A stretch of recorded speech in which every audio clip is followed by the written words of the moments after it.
So I recently did a couple of these about Harry Potter, and as soon as I posted them, I started wondering if it came out today, what the reception would be.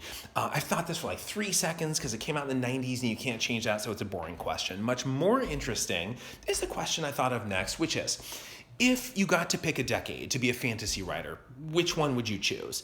And I don't think decades matter pre-Tolkien.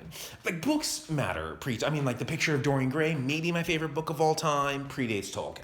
I mean, Dracula, Frankenstein, Alice in Wonderland, Gulliver's Travels, Shakespeare. I mean, there's so many amazing books that predate Tolkien. But he kind of invented the decade, like in the way that the Beatles did for music, Tolkien did for fantasy as a genre. But I would say the decade he invented is the 50s.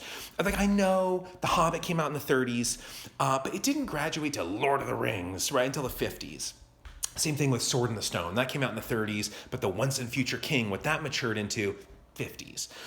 C.S. Lewis joins the ranks in the 50s. So I would say the 50s, this is really the first decade of the fantasy genre. 60s come around and just legends get added. I mean, Ursula K. Le Guin and Madeline L'Engle and like Roald Dahl. I mean, these massive names get added to the canon.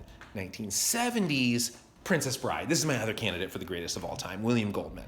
But also, like, Stephen King joins in the 70s and starts bending the genre into new territory. But there's other writers in the 70s who are doing kind of an ordinary thing, like achieving acclaim without developing anything new, like a Terry Brooks or an Anne Rice, something like this.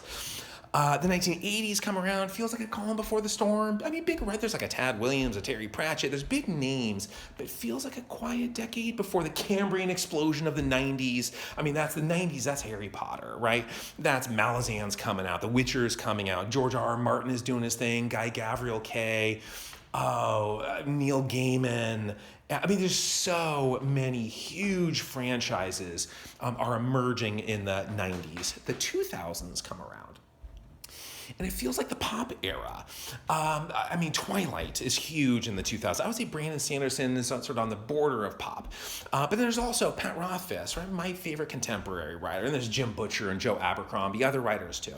2010s, I think the obvious gold medalist is N.K. Jemisin. Maybe Lee Berdugo is the silver medalist. Mark Lawrence, Martha Wells, Evan Winter. Yeah, there's other names too. The 2020s though, yeah, I don't know. I don't know who's going to emerge in the 2020s. But the question is, I mean, I know which decade I would pick, but what decade would you pick if you got to choose to be a fantasy writer?